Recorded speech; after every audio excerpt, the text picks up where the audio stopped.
Très connu sous le nom d'école Patate, le CEM Lindiane 1 est un collège d'enseignement moyen créé depuis 2004. Professeur de français dans cet établissement revient sur son historique. Nous avions démarré le CEM là, de l'autre côté, là où se trouve EFI. Ça, c'était en 2004, avec notre premier principal qui était Gustave Sambou, il est de Moulamp. Celui qui a ouvert le CEM, c'était du côté de l'EFI. Maintenant, en 2005, on nous a amenés ici pour nous faire comprendre que l'espace réservé pour le collège se trouve ici. C'est ça le site de Lindia pour le CEM. Voilà pourquoi nous sommes là. Lorsque nous venions même, on avait même trouvé un cantonnement militaire ici. On a collaboré avec les militaires. Jusqu'en 2006-2007, ils ont quitté. Maintenant, le collège a eu à recevoir beaucoup de principaux, parce que celle-là, elle est la quatrième. Il y avait, après Gustave, il y a Cissé qui était venu. Après Cissé, il y a Gomis, Paul Gomis. Après, c'est Madame Tako. Dans cette école, un projet de construction de salles de classe et de clôture des lieux était en cours, dans le but de sécuriser et d'augmenter les salles de classe. Mais c'est interrompu à cause de quelques actes vandales de certains riverains qui prétendent s'approprier cette zone. Principal de ce CEM en parle. Nous avons eu à gagner un projet de construction de murs et de 3 salles de classe.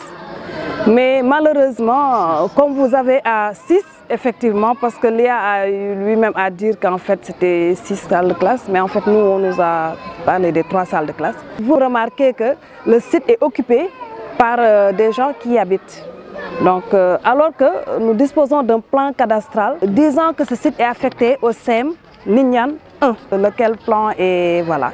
La prise en charge doit être quelque part holistique. C'est l'école pour la communauté, par la communauté. Nous sommes des administratifs, nous sommes appelés tôt ou tard à quitter. Soit nous restons pour prendre la retraite ou bien nous quittons un jour ou l'autre. Mais cette école va demeurer, l'établissement va demeurer.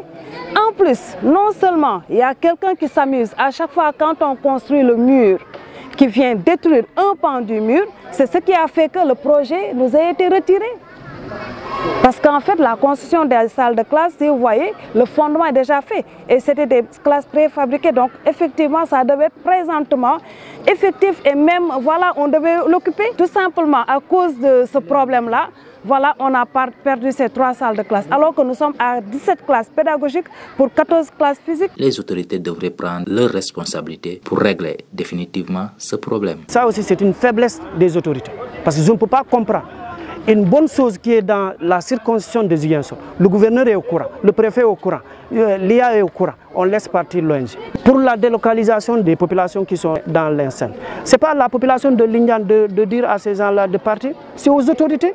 Parce que le site-là, ce n'est pas réservé pour une habitation. Il faut qu'on nous règle ça, c'est un problème politique. Si les autorités ne sont pas prêtes à régler ce problème-là, en tout cas la jeunesse de Lindiane est prête aussi. Parce qu'on ne veut pas les dénoncer. Si on arrive à une situation, nous serons obligés de prendre la vitesse supérieure. Ça, nous sommes prêts pour cela. Toute la jeunesse de Lindiane est informée. Face à cette situation préoccupante, la principale de l'établissement lance un appel aux riverains à beaucoup plus de responsabilités afin que ce projet aboutisse et que l'établissement soit clôturé. Que nous lançons à la population pour leur dire que c'est leur école, c'est leur établissement, d'autant plus que c'est leurs enfants qui sont là. Donc, c'est à eux de concourir, de voir toutes les voies et moyens pour que ce projet puisse être mené à bien. Rappelons que ce CEM polarise beaucoup d'écoles primaires de la commune, à savoir l'école élémentaire d'Arosané, l'école élémentaire de Djabir, le privé catholique de Lindiane, y compris l'école élémentaire de Djibellor.